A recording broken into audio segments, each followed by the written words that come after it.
sheep, not the real black sheep. Oh, Jesus Christ. Oh, that's going to make the internet.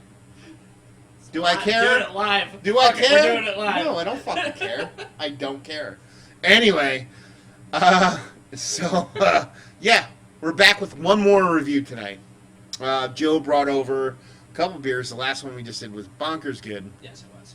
So now he has to follow up a bonkers good beer with some homebrew. We're doing a little homebrew. I know. A little homebrew goodness in the form of Joe Cowley Sour. Because there's no name. There's no name. No name. So yeah, we're gonna just go over the label first. It's pretty awesome. Actually, it's an Avery bottle. It's a bottle. It's bottled in a bottle of the Kaiser. Yeah, the Kaiser. So let's crack into this sucker. See what he's got. How did you make this? How is it soured?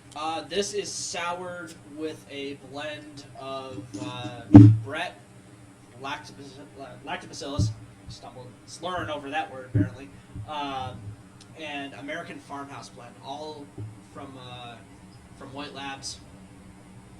And I let it sour for about a year.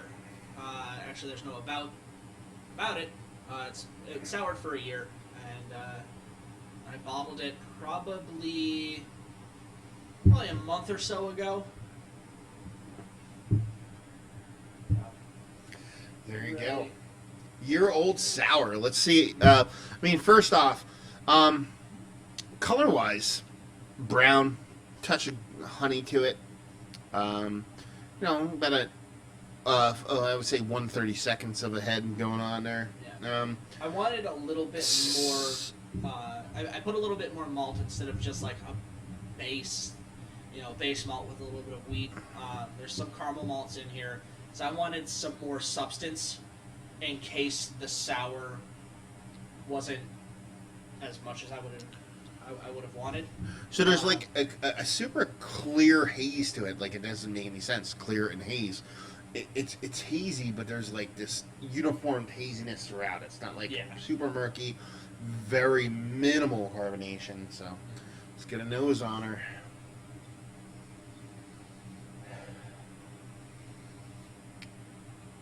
Very light, like acidic apple cider vinegar note there. Very subtle.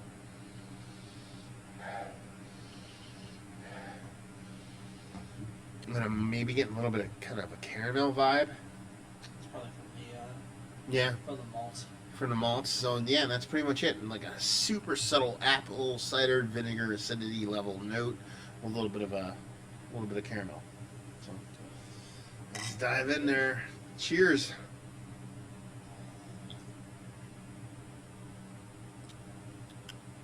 It's the least sour beer ever. Yeah. So.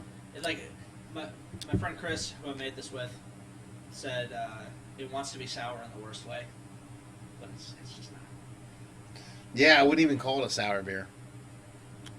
I wouldn't call it bad either. I kind of figured where my problem is with the souring. I think my pH is a bit too high. Just not at the time. I wasn't really thinking, or I wasn't thinking pH, even though you really should be when you're making a sour beer. So it's a touch too high for all the lacto and all that stuff to really take hold. I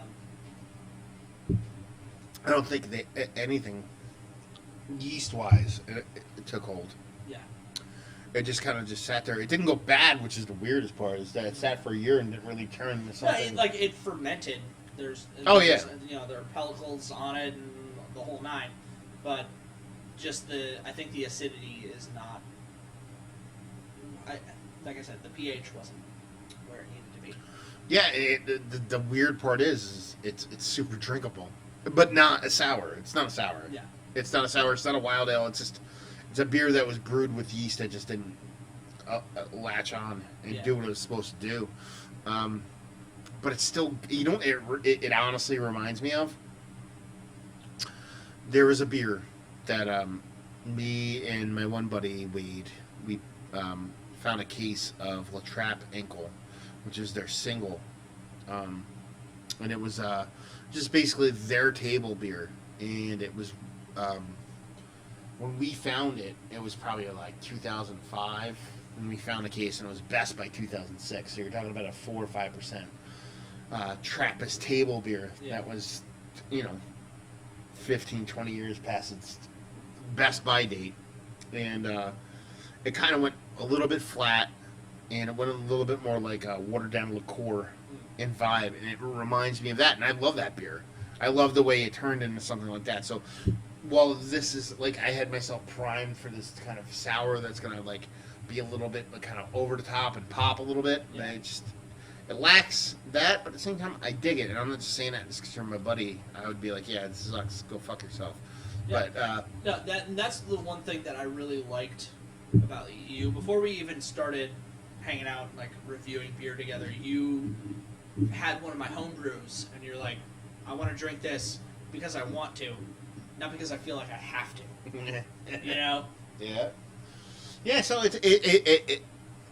it's a refreshing, nice beer, but it's not sour. No. And my next sour, because I think I'm gonna upgrade my mash tun, not to like anything, but I'm just gonna get like a different cooler. The cooler's kind of falling apart and all that stuff. My last beer in that mash tun, I'm gonna sour mash. There you go. So it's like a last hurrah. Yeah, like fuck you, motherfucker. You're making real sours, son. So yeah, I'm not gonna talk the whole like value availability. Do I like it? All that shit. It's a homebrew. And just get to the end and be like, hey, if you like what we like this, if you like people that create beer, and you have friends that are out there, like Joe makes beer, I have friends that make beer. I never make beer. You know what I mean? I'm a guy who yammers on the internet about beer, and I don't make it. So if you have people that actually in your life that make beer, and they're kind enough to give you beers that they make and let you fucking talk about it, then you should try it, because that's what beer's all about. So there you go. Yeah. So hopefully you guys enjoyed this homebrew review. I'm gonna have a big homebrew week coming up very shortly. I have a bunch of homebrew. This is a nice plug for homebrew. Yeah, homebrew week. It'll happen. I mean, my reviews are few and far between, but they will happen. It'll happen, and you're gonna get about like 20 to 30 homebrew reviews in 1 week, and it's gonna be a lot of homebrew. So that'll be coming up. If you want to check me out anywhere else besides YouTube, Facebook, Twitter, Instagram, on tap, Master Beers in all 4 of those places. How about you, Joe? You can find me on nepabeerreviews.squarespace.com. Also Facebook, Twitter, and Instagram at nepabeerreviews. So hopefully you guys enjoyed this. And if you did, you could always check us out on Sundays from noon to 1 on 103.1 FM locally, or WILKnewsradio.com for Beer Geeks Radio. It's a hour-long radio show on actual terrestrial FM radio, like 8-track tapes and fucking shit like that. And it's a great show. We interview most of the time. You can go back and look at the archive, but next couple weeks will be different. But most of the time, it's brewery-centric. We have one brewer on. We drink their beers. We interview a brewer, and then have a good time. So if you guys want to check that out, check it out. And yeah. Other than that, hopefully you guys enjoyed some good homebrew right now. Hopefully you're living life to the fullest, and hopefully see you next time. Cheers. Cheers.